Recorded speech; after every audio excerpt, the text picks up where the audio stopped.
So, ladies and gentlemen, it would be great to maybe get a little bit of feedback from you. Who was listening to their partners just raise a really important issue? It doesn't have to be your issue, but who heard somebody from they were talking to, about a big question that they think they would like to have an answer to today? It would be great to let's set the scene with your agenda before we even start. So, who would like to share what the big challenges are around experience design, or the big questions that you've heard? Thank you. I'm coming straight over here. Thank you so much. That may not be what you want to talk about, but I heard great comments around how accessibility is often not considered in experience design. So I wonder if it's going to be part of the talk. We've got accessibility there. That's a great phrase. And also kind of inclusion, belonging in that kind of whole experience. So I love that. Who else had a great question that they wanted answered today? Thank you, Gail.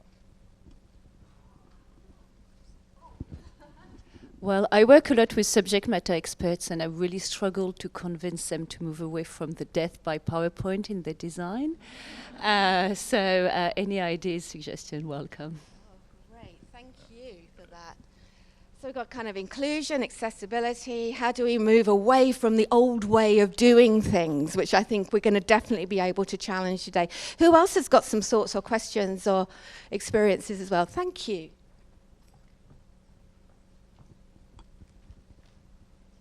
Thanks. So how do we move beyond sort of completion data and learner statistics to really look at the metrics that matter?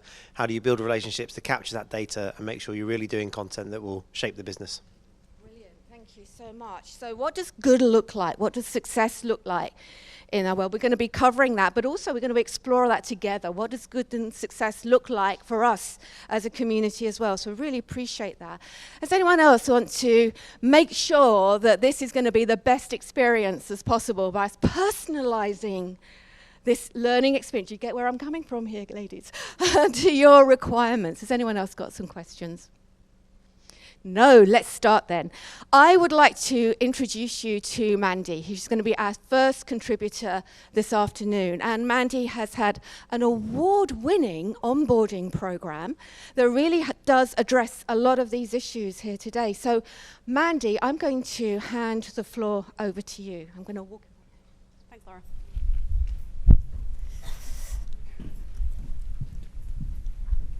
Hi everyone, my name is Mandy. I'm the Learning, Technology and Reporting Manager for S3, a global STEM specialist recruitment talent partner. We operate in over 14 countries across the world with over 3,000 employees. So what I'm going to talk to you about today, hopefully, will mean something to you and your organisation as well. I've personally worked in L&D for over 10 years, not to give my age away, but I find my passion in being involved in people's development, and over time that's kind of changed with business priorities, and now my focus lies with gathering data and people analytics. So with that passion still being there, just a bit more of a greater focus on kind of numbers, what they tell us, how they can drive our business forward as well. So over the past few years, I think we can all kind of agree that learning has changed, and it's been spurred on by remote or hybrid working, and equally important that we kind of L&D keep our offerings and they continue to evolve to match these needs also. So today I'm going to share with you my award-winning, thank you, journey on transforming our induction programme. So how we took a multi-day classroom training to a clear 12-month journey, structured yet adaptable, modularised approach encompassing blended learning which is flexible and learner-led, tailored to our hybrid workforce. So I want to start with the business challenge that we had, and I'm sure many of you can relate to some of these also. There were 6 key challenges facing us. The first one was that there was no standardization. Your onboarding journey really kind of was dependent on your manager, their knowledge, how much time they had, and really no person that joined S3 had the same consistent experience. So we had to kind of address that everybody had a varied journey when they joined the organisation. Second of all, hybrid workforce. So when we started this programme, we'd just gone into lockdown. S3 moved initially to complete remote working and now into the new normal of hybrid working, and that's not going to change anytime in the future as well. So we had to address the fact that we had to move our classroom-based learning onto a digital technology-based solution as well. we had to require to have a suite of learning that not only people could access, but we could also report on as well. We could prove that return on investment and that impact to the business rather than just what L&D had to offer. We also had concerns on well-being, so the majority of our demographic, we work in recruitment, the majority of our demographic just starting their career within recruitment, mid to late 20s, and our employee net promoter score was telling us that we needed to make improvements with mental health and well-being. Our people really weren't clear internally what their roles and responsibilities were when someone joined the organisation either. Is it a manager responsibility? Is it an L&D responsibility? Who's responsible for what area? So we had to kind of make sure that we knew who stepped in when. And finally, we had to ensure that we were providing opportunities to embed the learning in the flow of work as well. So building a learning culture within the organisation. So that was our challenge that we had. And the goal that we were moving on to is kind of despite having that kind of younger demographic workforce, we weren't actually using technology to the best of its ability. Feedback that we had from people was clear. They wanted to learn in the flow of work, learn where they were that fits their priorities. So understanding that time really is the greatest motivator for them, we needed to make sure that we had the right solution for them. We needed to use technology to respect that and utilise technology to best deliver the learning experience that every single new starter deserved. Being an S3 person, should be who you are. So in terms of a global program, no matter whether you kind of sit in San Diego or Tokyo, you should be able to have a program that's adaptable for you per region, market variations, dependent on where you sit in the organisation as well. We wanted to include some of our existing really good training that we had in the organisation, our sales excellence programs as well. So including that into the journey and ensuring that we are all the kind of one team that we should be. That kind of clear journey for the first 12 months for an employee was key for us as well. We needed to make sure that the learner journeys were clear, set out on our learning management system clearly as well, and that we were able to track and monitor their progress throughout their journey.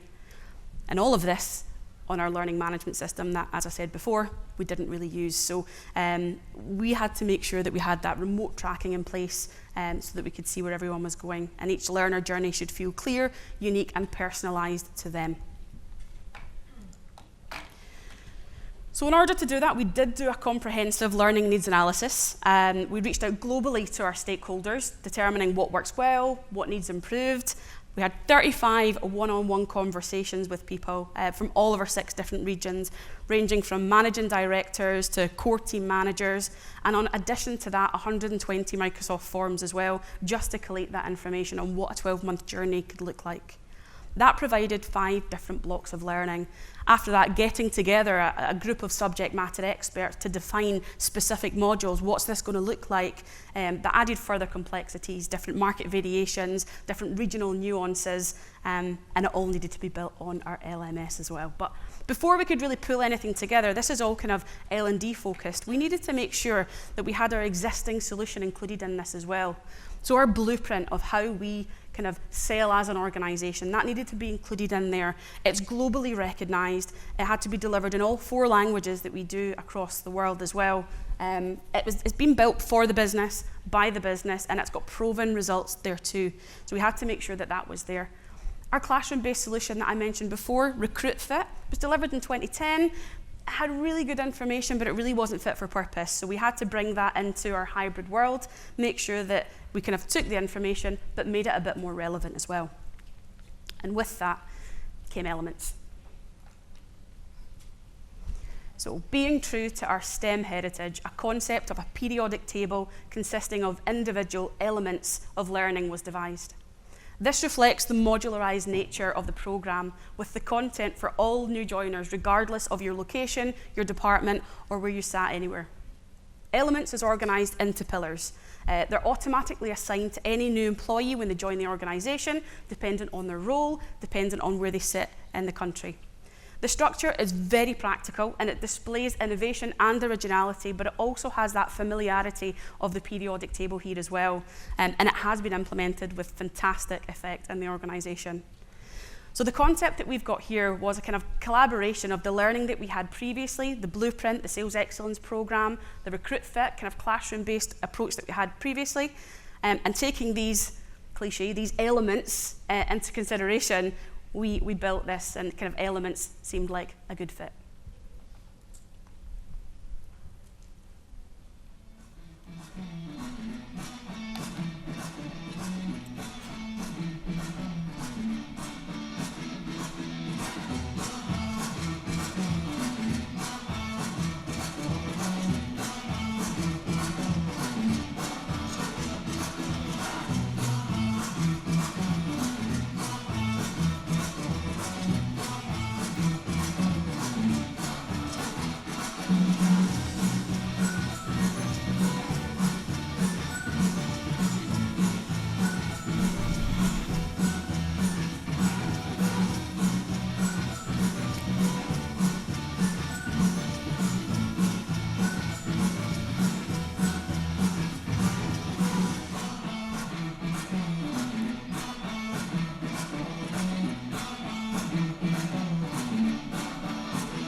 Elements. So within our periodic table, we had one, thank you, we had one overarching goal, which was to be ready and capable to apply what had been learned through the programme. With this in mind, we made sure that the solution that we had a blended learning technique there as well, blended with other solutions that we had, but overarching, supported by our people. Every element is just important as the next. So we utilised Absorb's LMS in terms to kind of pull this together, and we were able to structure that self-paced digital learning to allow for like knowledge transfer and to make sure that our internal e-learnings were kind of all together on that as well.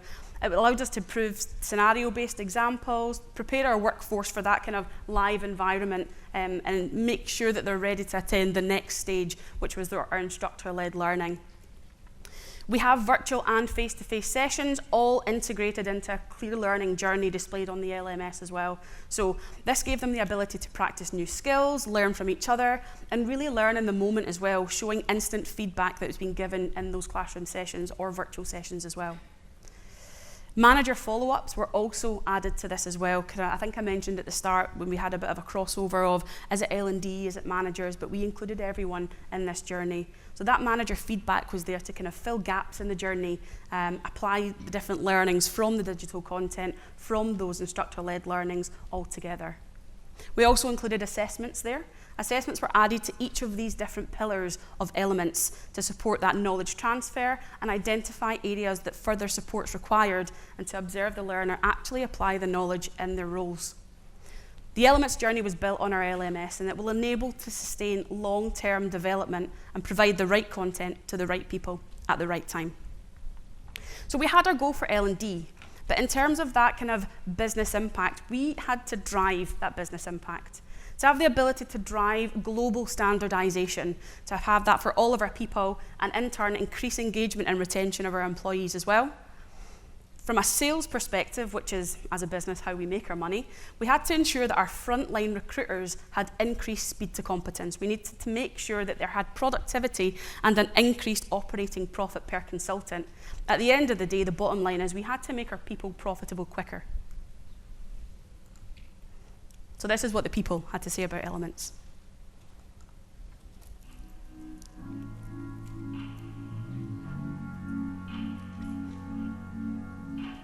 Hi there, I'm Conor White. My name is Brooke Smith, and I'm in the Chicago office. 私は東京のリアルライフサイエンスのコンサルタントの陽子です。モジュールもとても効率的に作成されていて、私のようにリクルートメントが初めての人も安心して基礎から応用編まで学んでいくことができると思います。Overall, I really like it, and it's been a great experience so far. And embedding elements into our business now, I think, really puts us back to the forefront of being the best in class out there at onboarding new staff. エレメンツでは単なる座学だけではなく参加型のセッションがあるので、実際のリクルートメントの場面で想定されるシチュエーションに対しての生きたスキルやテクニックを学ぶことができます。I really like how we have the online sessions that you do individually by yourself, and then as well as the live instructor-led classes. So I've been able to take that online learning experience and as a manager bring that into the classroom and bring it to life. And really, we've had some great experiences so far, and the people that are joining the company, regardless of what office or team you're on, have a great experience which is standardised across the business. And I'm looking forward to seeing the results that come from the Elements programme.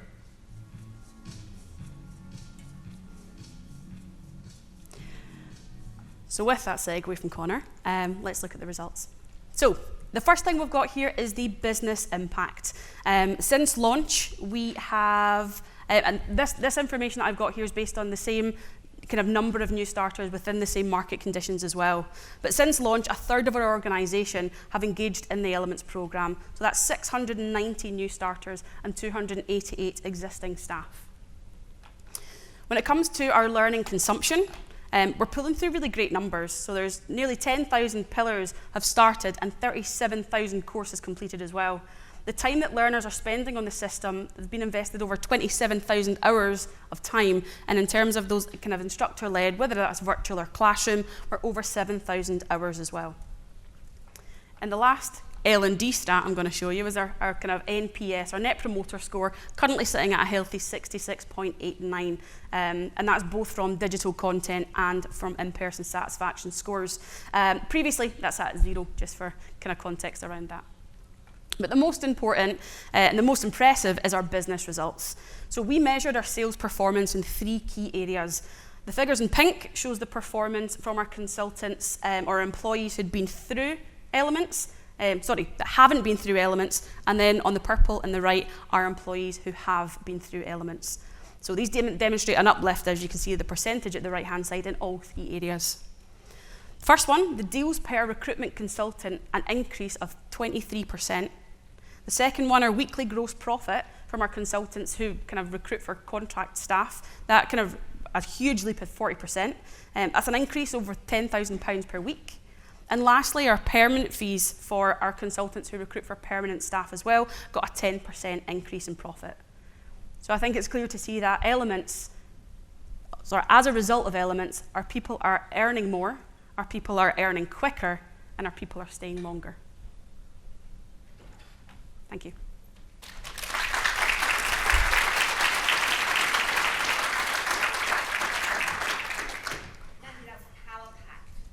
Literally power-packed. Those results were really quite compelling, and certainly slightly more than the completion results that we would normally get. But while Mandy catches her breath and we catch our breath, we've not discussed this, but as just listening to you, I would love to know from you as kind of creators of amazing experiences, what was it that you felt contributed to that business impact? Obviously, all of the engagement statistics, so as a kind of an inclusivity of different languages within that. But what do you think it was about the elements of the element design and the process of the design that you think really would have made a difference to those results that Mandy's just shared? And before we go to questions, I'd like you to discuss that with your neighbours. You know, what stood out for you as the thing that possibly could have caused that uplift in the sales process? What was it about the experience and the design of the experience? I think it's worth us just taking a moment to reflect. So please turn to your neighbours and just say, what stood out for you in that design process? Please go for it.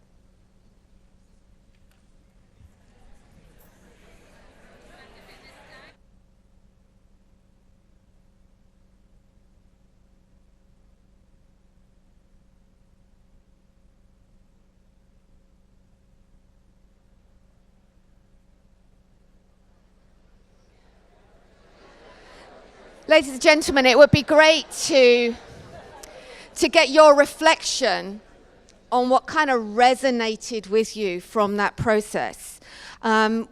Please, can I ask you to share? Who would like to kind of make an observation? Thank you so much. We'll do this block first, then this, then that block. So be ready. I'm coming for you, okay?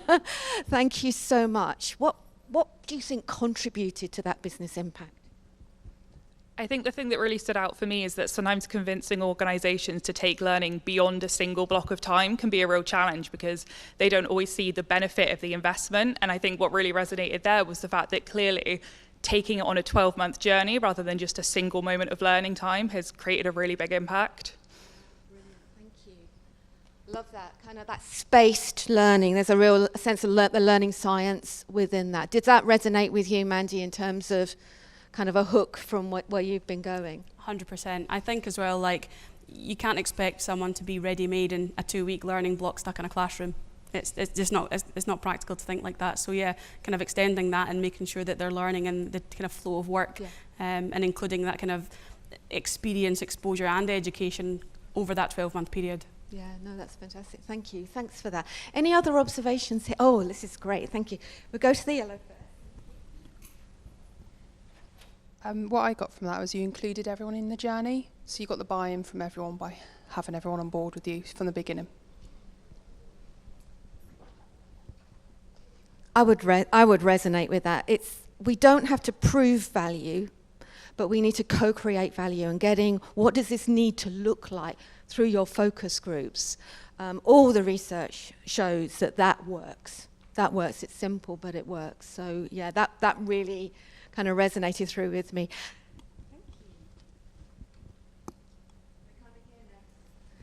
Thank you. My point was quite similar, actually. What we were discussing is by asking them what it is that what they might want out of the learning experience probably meant that they got to the problem, like the core of the problem, much better than if they would have skipped the interviews and the Microsoft forms and jumped to assumptions about what they think could work.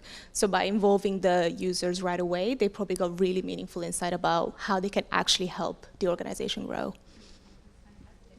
And it's all about us having that personal curiosity to ask those questions up front. You know, we're not just kind of responding to a need for an onboarding program, but there's a kind of a real hunger. Well, what does this need to do? And I think that really was reflected. So thank you. Any other observations that were different from the center of the room here? Thank you.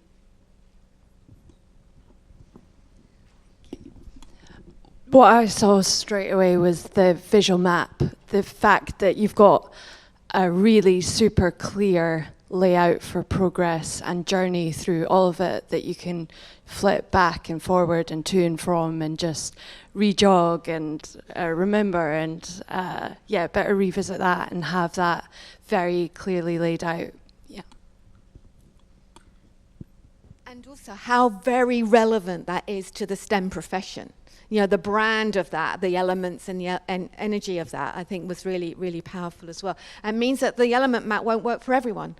But is there something in our own organisations that can work for people? Any other thoughts or questions in this part of the room before we move to the... Okay. So what observations have we had over here in terms of this process that's really worked for you, that you kind of saw contributing back to the value? Don't all rush. Thank you. I'll come back to you. Thank you so much. Okay, I'm just going to run home to Mother here. I've spent 23 years in information design. And I think one of the observations I'd make is that it looks like you've taken care, so the student will too. We worked this out on a technical assessment at Warwick University, where we had somebody create a questionnaire in Microsoft Word, and then we did one as a proper professional layout. Much higher integration with exactly the same questions because it looked like we'd taken care. And I think that's what you've done here. You've engaged them on quite a visceral level. That effective emotional connection that you've made with people that, you know, that Nick Shackleton-Jones talks so eloquently about. And kind of, you've really done that. And then there was one final one. Yes, it was you. Yes, thank you. I was just going to say it was very clever to use the periodic table, and I'm sure that probably aided the engagement in the overall kind of program. And you know, it's got me thinking about, you know, because you know, ways that potentially or what could I potentially do to try and make something make it a bit more kind of connected, rather than it just being based on a kind of model, you know, or your approach being based on a model, trying to sort of connect it to something, you know, really kind of key to the organisation or central to the organisation. So that was very clever. Thank you so much. But Mandy, I know you had a question about, you said a lot of people in your organization, now you're back in the workplace, when they're physically in the office, that they're saying to you now, can we just go back to the classroom? So I was just wondering, of all of the observations in the room, has that actually helped you in, I'm really putting everyone on the spot here today, does those observations help you think about that challenge that you've got in terms of the business saying, well, let's just go back to the classroom? It does, yeah, and I think the programme itself, it's eye-catching. I think you make a really good point with that form. If you spend a bit of time on what it looks like, regardless of the information inside it, you're going to be kind of driven towards the thing that looks pretty, that looks nice. I could even show you the business impact. We've made money as an organisation as a direct result of this programme, but I think it's people are scared to make that leap of something new, and they want to kind of go back to the way that it was before because they think it worked before, it was easier for them, and they don't want to go into this new normal, as they say. But hybrid working isn't going anywhere. This is what we're going to do. But again, taking on that feedback, maybe we do go out and do some more focus groups and ask them more people and really get to the point of, well, we've done this now. Elements is probably something that we're going to be consistently changing, as every onboarding or induction programme will be. So I think, yeah, going out to the organisation, really good points though. Definitely some food for thought when I go back to the office. So. And just the fact that it's over that 12-month period means that you've got that kind of spaced repetition, you're equipping the managers, you're linking into business models that they're already going to be using. Maybe a question you ask when they ask you for the classroom, say, well, which elements do you want us to remove? Yeah. And maybe also at the same time showing them business impact. Which ones would you like to take the risk of removing in this program as well? So when we co-create value, once we've got great data, we can have great conversations. So I love the fact that this is a great onboarding program, because when people come into an organization and they experience how to learn, they just think, well, this is how we do it around here. But Pam, the other group that's great to have great experience designs for is for managers and leaders, because if they have a great experience, then they also influence culture as well. So would you mind sharing your story at Capgemini now about how you're connecting with the leaders and managers? Yeah, absolutely. Thank you. Well, thank you.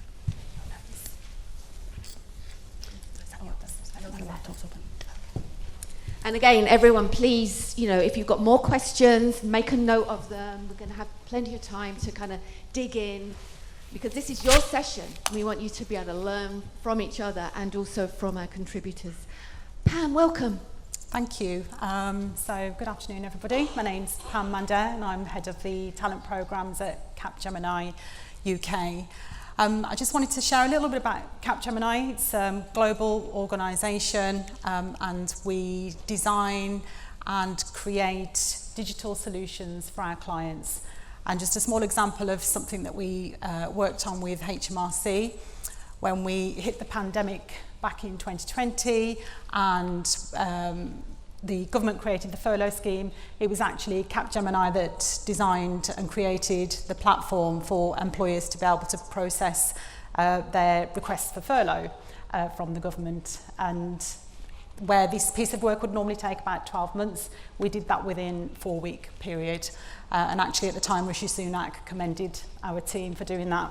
And the team itself as well was obviously in a very different place. Everybody was working remotely. That was something that we weren't used to as an organisation at the time. So actually delivering on that using technology is something that we do as a company. But what I wanted to talk about was how we use technology to create great learning experiences for our managers and leaders. People are absolutely fundamental to our business, and retaining them through development is crucial, not only from a technical point of view. We're a technology company, technology is constantly changing, we're constantly looking at seeing how we can upskill individuals, but also how do we create our managers and leaders to be able to look into the future and lead the organisation with the values that we have. So we have a number of programs, a number of development programs. So imagine if you work for an organisation that has an abundance of development offerings, And there's a particular program which is aimed at mid-level senior leaders. It's got this amazing, magical reputation. All you hear about is how amazing this program is. And you've thought to yourself, you know what, that is what I aspire to. I would love to get on that program. And one day you have a conversation with your manager who actually puts you forward and says, would you like to apply for the program? Everybody that's been asked, as far as I'm aware, has said yes, absolutely. So you receive a congratulations email letting you know that you've been nominated, and through that nomination you're asked to apply officially. It's not a program that anybody can go on. There is an application process. So you're asked to complete an application form and also an application video asking you about how the program is going to support your development, what type of future leader do you want to be. So even through the application process, we started working with individuals on their creativity, their confidence, their communication, in terms of pulling together the application. They have to get support from their managers, they have to obtain support from a senior sponsor. So I've got a short video to share with you now, and this is one of the application videos from one of our participants. Hi, I'm Molly Brown. I'm a senior consultant in the Programme Change Acceleration team, and I'm really excited about the potential opportunity to join the Capgemini Future Leaders Programme. Based on our leadership dimensions, here's how I see myself as a leader of the future. I don't have time to go into all 5, but I picked 3 where I think I can demonstrate how I'm starting to contribute to our organisation as a future leader. 1. Performance drivers. I am motivated to continuously improve, problem solve and innovate for our clients. As a leader of the future, I think I always try to bring new ideas to achieve results and exceed expectations. Here's how I think I've delivered this for our recent client at the Home Office. Delivering an interactive booklet to be used as guidance and an interactive online quiz that populates results based on how people assess themselves against different skills frameworks. Something different, new and interactive that they hadn't seen before and that was easy to use. And now it's been brought back into Capgemini as an innovative case study within our capability team, which can be reused for future projects. 2. Talent magnets.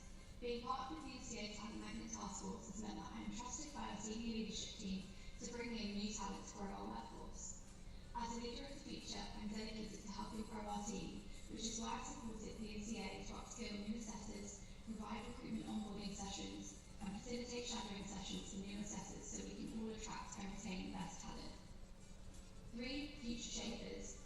As a leader of the future, I think I'm able to respond to new trends and technology disruptions that will continue to change and shape the future of our work.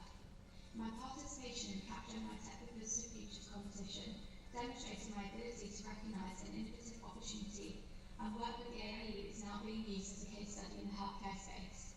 We have also used open source our MVP so we can share with clients and wider society that we have demonstrated how AI can be used innovatively for healthcare solutions.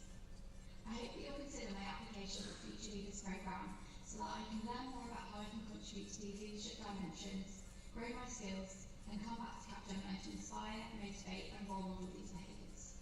Thank you. Okay, so already through the application process, we're using digital ways for the applicants to sell across the message as to why they should be selected for the programme. There's a selection process and a panel that takes place, and the amazing feeling that an individual gets when they receive that email to say that they've been selected is unbelievable. So once the programme has started, we send out a welcome gift to them. And what we've done this year, so we've launched the programme this year, we've sent out to them a enigmagram. I don't know if anybody's heard of enigmagram, quite a new concept.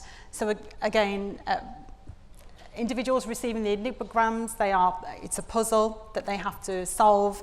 So already they've started to put into practice their critical thinking, and once they've solved that puzzle, that then gives them a QR code that they access, which then introduces them to some videos from the sponsors welcoming them on the programme, and then starting to provide them with some information about the journey ahead that they will experience. So what I'll take you through next is the learning experience design. The program itself, it's about 9 months long. There are a number of different modules that the participants that go through. I'll focus on some of them. I won't go through all of them, otherwise we'll be here until tomorrow. So I'll just share those with you now. So we have a program kick-off and a program launch where everybody meets their program sponsors, meets one another, understands more about what's expected of them. And the who am I is actually them meeting one another and learning more about each other, because they will be together on this 9-month journey, and those peer connections are really important. Authentic leadership is obviously a topic that's quite important from a business perspective, and transformational leadership. So with the transformational leadership module, what we did to make that interesting, and just to let you know, the program, it's a hybrid program, so it's delivered both virtually and face-to-face. So we have to think about the virtual sessions and how do we make those interesting and exciting for individuals. The emotional intelligence behaviours is really important for us as an organisation. So through the transformational leadership module, what we did was the groups were split into smaller groups. They worked together on a particular business issue, or they were put into a scenario where they were given a business issue to resolve. And whilst they were on the call, so it's a virtual call, there were a number of actors that were thrown into the call to actually disrupt the call, and the learning of that was to see how the individuals reacted to the disruption within that particular learning. I'll just move on to the next one. So collaboration, creativity and critical thinking. So with this particular module, the groups actually met up in different locations.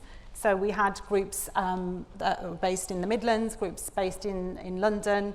The module itself was facilitated by colleagues in the United States and colleagues in Manchester. And within this module, we actually got them to use virtual reality headsets where they entered like an escape room. And their goal was to come out of this escape room.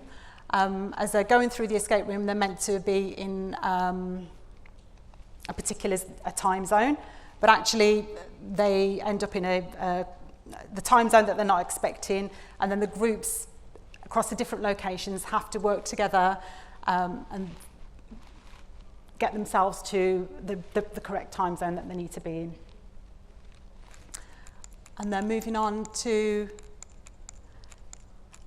the final presentation. So there's a finale event that was held in London.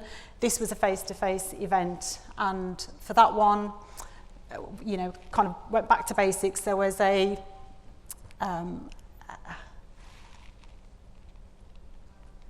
for that one there was a just skipped my mind actually. There was a treasure hunt. Sorry, there was a treasure hunt that was across London, and individual groups were given clues.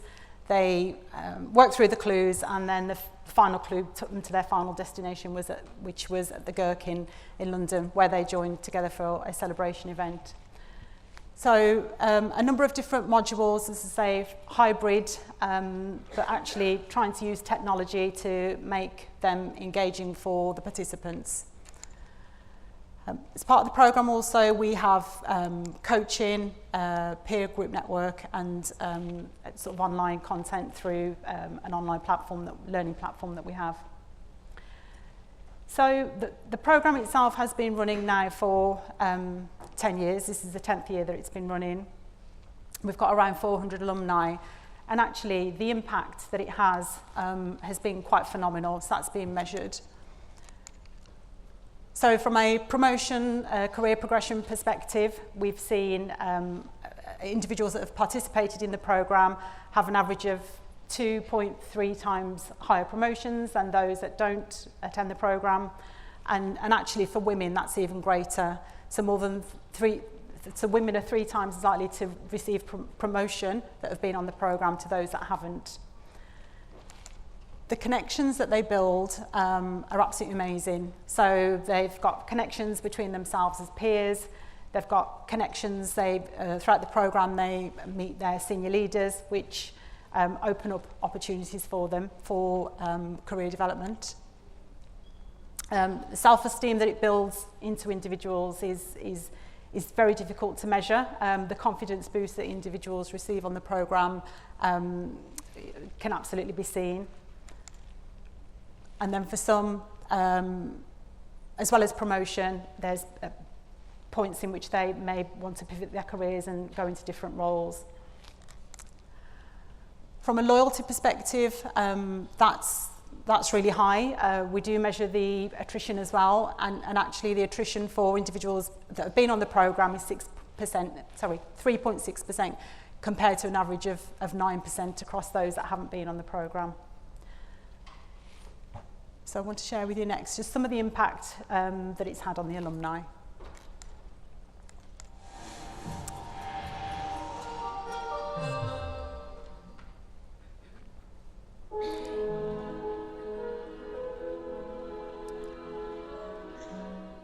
For me, I gained such a wealth of knowledge about my own personal growth. I learned about who I am as a person and who I could be as a Capgemini employee and colleague as well. The program provided just so many opportunities to learn about transformational leadership, how to support your colleagues in that sense, having that strong emotional intelligence, working in really difficult situations, and how you can use that skill set to be able to apply that and be able to find a solution to any problem that you can be in. And I felt that future leaders, that was something that I gained from that, was just that amazing sense of awareness that could help my colleagues, be able to help our company, and just to be able for myself to be able to continue to grow and be a better person for those around me.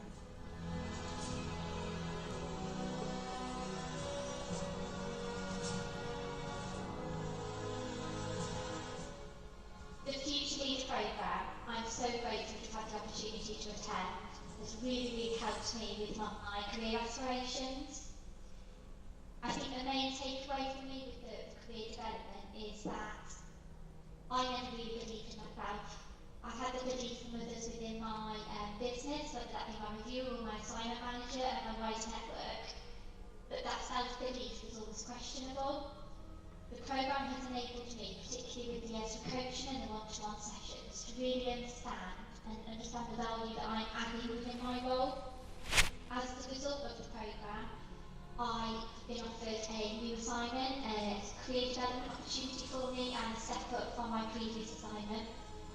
On reflection, if it wasn't for the programme, I don't think that I would have had the boldness to actually even attend the interview or believe that I actually could fulfil the new assignment role that I'm in.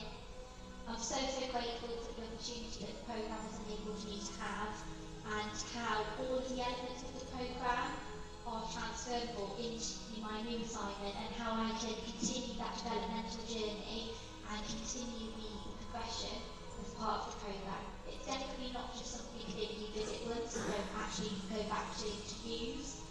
I see how I can take all of the elements of that programme and still form them as part of my development plan for this year within my new role. Okay, so a couple of examples there of alumni that were on the programme last year. I probably haven't done it the justice that actually they've just shared. I myself was nominated for the programme back in 2018. It was an amazing experience for myself as an individual as well. Whilst I was going through the programme and thinking about what do I want from my future career, I thought, wow, wouldn't it be amazing to actually be able to support people's development and work in a role where you're actually creating those experiences for individuals.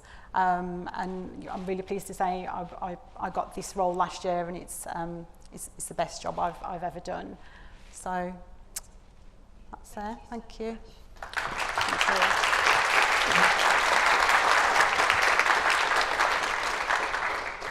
so much for us all to reflect on there. We did the exercise before turning to each other to say what is it that we kind of has grabbed our attention about the design of that program. But for the sake of kind of speed, has anyone kind of got an observation about what really grabbed them about the design of Pam's program for that particular cohort of future leaders at Capgemini? What kind of has kind of captured your attention about the design of that program and the experience? Thank you, Gail. Thank you. It was a great presentation. Which really struck to me was that how desirable the program has been made internally, that people really wanted to be part of it. And then at the end, in the last video, it's how enabling and applicable apparently all the elements of the program were for the participants. So from start to finish, clearly a huge success. And to keep the microphone, but you asked before about issue about PowerPoint. Mm-hmm. Has this given you any insight about your own question that you had? Yes, no, absolutely. In the way that's always starting with the objectives, starting with having the end in mind, and engaging from the beginning with the learners. Does anyone else have any observations about kind of what captured you about the design of that particular program for that audience? Not many PowerPoints in there, but Pam, tell us, what was it about the experience of the program that worked so well for you? So I think the design really is about keeping the participants intrigued about what's next. All of the elements we kind of didn't share with them beforehand, so actually when they entered into the learning, it was the experience that they received during that learning. Talking about sort of the VR headsets, for example, again, it's not something that you'd perhaps have typically as part of a leadership development program, but being able to enable the participants to use technology to be able to communicate with one another was something that very different. We've never done that before, and actually the feedback was absolutely amazing. And being able to connect with their colleagues that were in different parts of the UK and work together to create to solve a problem, for them being thrown into that situation, not knowing what the only time they found out what they were doing was they walked in the room and they saw the VR headsets on the side. They were like, oh, okay, right, this is what we're doing now. And just that anticipation and excitement, you know, we try to build that through each and every module, and actually that's what keeps the participants engaged in the program and have that thirst for development and the thirst for learning. Thank you. We've got an opportunity to think through some questions that we might like to ask of each other or of Mandy and Pam. So has anyone got a very specific question that we'd like to raise at this time before we come back to you with another question? Thank you so much. I'm coming. What's your question? Yeah, so thank you for your presentation. I'm curious, could you, I imagine you did the program already for 10 years. What maybe critical or constructive feedback did you get throughout these years that you directly implemented? So what learning so far that made you change maybe certain aspects of the program? Yeah, so yeah, it's been going 10 years and the impact has been absolutely brilliant. The feedback that we've had through the last few years, so originally coaching wasn't a part of the program, so we've implemented coaching as part of it. Previously, there wasn't the opportunity to be able to work in smaller groups and network with peers, so that's also been introduced. So through the program, we constantly ask for feedback and put those changes in place, either actually whilst they're on the program or for subsequent programs. But the other thing that we also look at from a leadership development point of view, and that's getting feedback from the leaders as well, is looking at the topics, the leadership topics that we're using in terms of the development piece and making sure that those are current. So last year, for example, we focused on emotional intelligence. That's a key leadership behaviour for us. This year, it's going to be about storytelling. So how do people work with their clients around storytelling? So that is a key thread that's built through the programme, and so it's kept fresh each year. It's not the same each year. You couldn't ask last year's participants as to what to expect because it changes year on year. Mandy, same question to you, actually. How have you adapted your programme through the feedback that you've received? The main part of feedback for us was probably the data at the end of it, because even though the business impact was giving us fantastic figures, when I looked at the overall completion of who's done 100% of the elements of this induction, our numbers were not very high because people weren't doing particular courses, which led to the question, is it relevant? Are we doing it? So we've not really changed anything just yet. The programme is just pretty new, but it is something, like I mentioned earlier, we're going to be looking at evolving and removing elements, but consulting the business before we do that as well, because the programme itself has been made by the business. So it's another bit of feedback for the question around completion rates. Actually, does it matter if actually the lack of completion flags what's going to be useful and impactful versus what we think is going to be useful and impactful in that experience? So thank you for that. Any other questions that we have around this? Thank you. I'm just coming.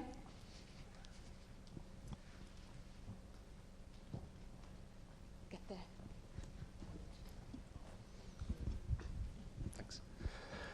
Thanks both. It was really great presentation, some great ideas and programs looked amazing. I think for me, at my company, we've also got leadership programs and similar other programs, and it was more around, so both a hybrid, like the virtual aspect. Have you got any kind of hard and fast like design rules, or in your experience, what works to keep virtual? Because I think there were some great things like VR and our LMS isn't as nice as the one for the Elements program. So from a virtual aspect, how do you keep people engaged in those elements rather than the face-to-face?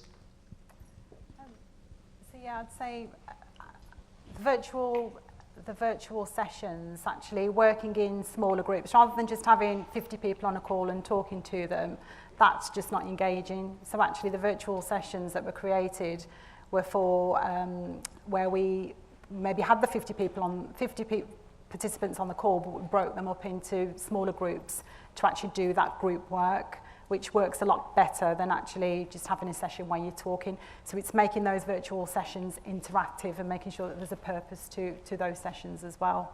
I think that's what works well for us. Mandy, have you got some thoughts on that as well? There's not really any easy way to do it. I think in terms of what worked for us is having a mixture of everything. One person, when they join the organisation, may have a very different first day than someone else who joins the organisation. But the way that the Elements programme is built together, it's not designed to go through step 1, step 2, step 3, step 4. If you are, let's say, a recruitment consultant and you join on day 1 and you listen to a call with a client, there's a module that you can watch that will explain a little bit about what that is. So you might have went to pillar 4, the third module down, and that's going to be more relevant to you on your first day than me when I join and have a call with a candidate, someone else. So again, there's a module for that. So again, moving kind of bit to bit, there's not really anything prescribed. It's quick and faster, kind of in terms of what you're saying. I think what's interesting about the technology itself is it's not about what tools and technologies that you use or whether it's hybrid or face-to-face, but what is it you're trying to achieve through that experience? Is it about a connection? Is it about purpose? Is it about the application of a tool that you're going to be using in your business? Is it about critical thinking? So we start with a problem first, and then we look at the medium that's going to be most suited to that. For me, I think one of the interesting thing, Pam, in your story was the application process and the capturing of the individual's aspirations. You're kind of in it before you even get put onto the program. You're kind of motivated. You've already set your own goals to actually join that program before you actually even gone onto it. And so on the last few minutes, I'd like to throw perhaps a more challenging question back to the audience and to say, how would you use some of these tools and technologies to capture the success stories along the way? How do we use them to capture the value? Because you captured the aspirations, but are there ways that we could use some of these design elements to capture insight and capture progress in that process? Because I know one of the challenges that we all have, particularly with leadership training, is how do you demonstrate value? So I'd love to ask you to talk to your neighbours just for the last few minutes to say, is there anything in the design of these two programs that gives you an aha moment for capturing success throughout that program, not just at the end, because that's a tough one, but through the process of learning? How can we use these tools and technologies to capture success in that progress? So I'd like you to kind of share maybe your thoughts or observations or advice for each other in the last few moments. Tough question, but go for it now.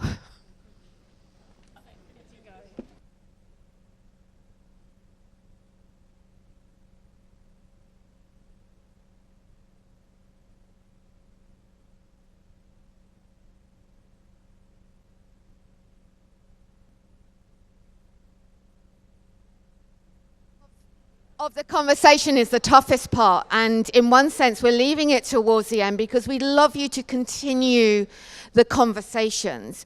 But has anyone got any advice for each other about how we can use those experience designs to kind of capture success along the way? Has anyone got anything they'd like to share with the rest of the room as a result of the short conversation so far?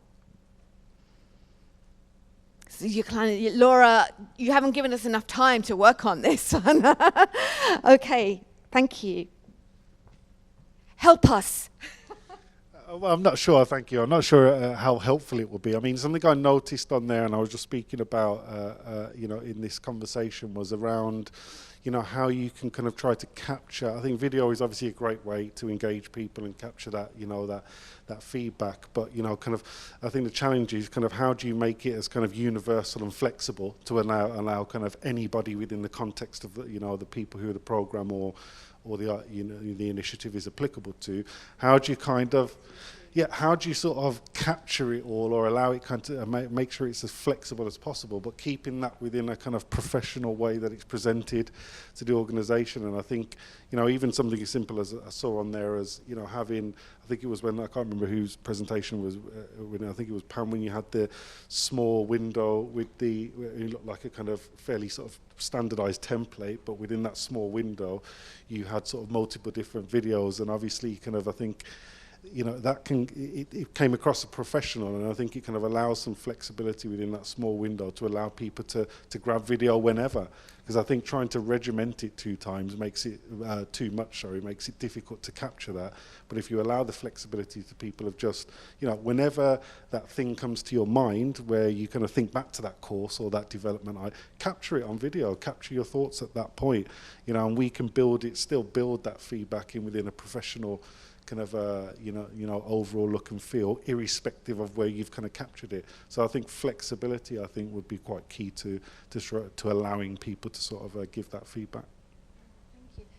So what I'm hearing there is giving opportunity for people to tell their stories and make it as simple as possible for them. But then when the stories come back, we can start to see, okay, what are the patterns? We could analyze that as well. I'm just thinking also the role of community in that process, because both of you have got peer-to-peer communities, haven't you, for your cohorts, and how are they helping each other as the program has gone on, and what can we learn from their conversations that would actually articulate value as well? So I think some really interesting angles that technology isn't just there for pumping out content.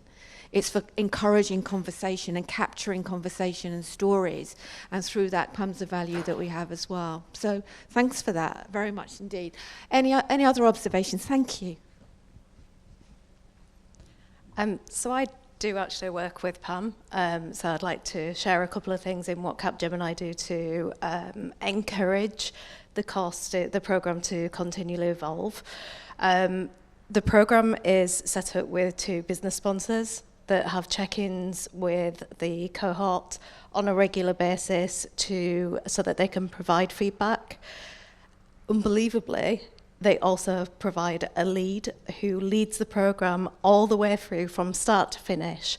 We create a team site. We use that really effectively to engage with people, build a community, and get feedback continuously as we move throughout the program.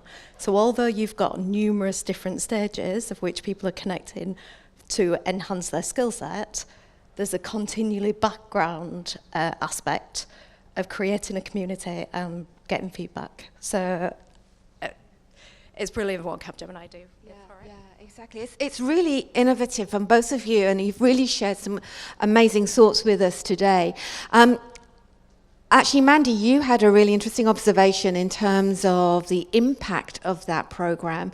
I was just wondering if you can share that before we close today. Yeah, definitely. So I think one of the slides that Pam showed was about the promotion figure, the promotion stats that the leadership program is included. So at S3, we've got a kind of target for 2024, 50-50 gender split at leadership level. And internally, as an organisation, we actually have a female leadership programme that we put together to hit that target.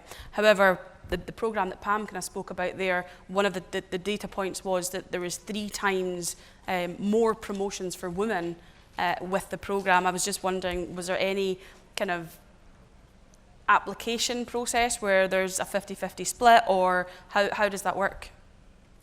Yeah, so we do encourage a 50-50 split of applicants from men and women. It depends what comes through the business. If we have certain areas of the business that have put forward an uneven split, then we do go back and challenge them on that. I'm really pleased to say this year, the application, more than 50% of the participants are women. And actually, having spoken to some women that have been on the programme, for them actually being nominated and put forward, the confidence boost that just that has given them is unbelievable. And loyalty from women is definitely, you know, sort of greater than the loyalty from men, although, you know, the men have appreciated it as well. But for women, it feels like the impact has been a lot greater for them. And it depends on your organisation as to what's most valuable to your senior leaders as well. So there's so many stories that you can help articulate value.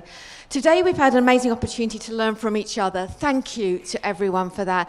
But this morning we heard that actually we need to shape our future from the actions that we take as a result of our own activities today. So Pam, then Mandy, is anything that you will take away from just being together in the last hour that you would like to take back into your own practice?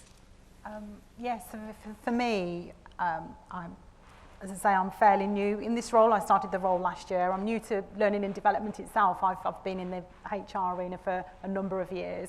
But actually, building those networks with colleagues that are in the same profession is really important, because learning from others and the experiences that they're having, all the challenges that they're having in their business is just going to help me and my business. So that's definitely a takeaway for me. Yeah. Thank you. Mandy? For me, it comes down to data-driven decisions. I showed a slide about the business impact, and fantastic figures when it comes to your happy sheets, your vanity metrics, even your sales performance. But at the end of the day, it's the business that drives the business, and really having those kind of close conversations, including everyone, getting up at 7 o'clock to have those conversations in Japan. That's really what drives the business, because if they're engaged in the content, they're going to do the content, which then in turn drives the rest of it. Well, I hope you'll keep in contact with us. It's Pam Adair on LinkedIn, Mandy Monroe, Laura Overton. But as we leave today, please talk to your neighbours again as you go and get your coffee. What are you going to do differently as a result of this session this afternoon? What's captured your attention, and what are you going to kind of try in your own experience design? So enjoy the rest of the conference. Please let us know what you're planning to do. Get in contact with us. And yeah, have a great rest of the conference. And thank you to everyone who's contributed today.